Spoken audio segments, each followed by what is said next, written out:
বৌমা একটা কথা বলি, তুমি তো এই বাড়িতে নতুন এসছো, আমি যা বলবো সেটাই কিন্তু শুনবা আমার কথা মতন।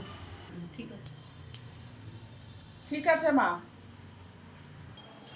একটু কাছ থেকে আসো। মা বলছি বাথরুম পেয়েছে, বাথরুম যাব?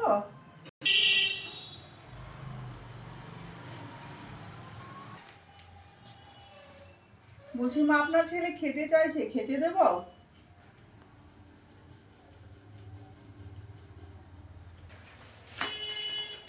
বলছি মা গেস্ট এসে ওদেরকে জল খেতে দেবো একটু?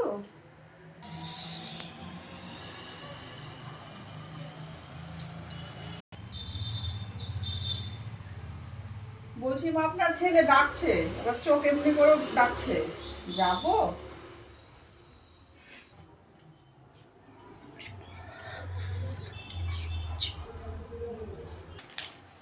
এরপরে যখন দিদিভাই দাদাভাই হবে তখন বোধহয় আমাকে জিজ্ঞেস করে নেবে, যত সব।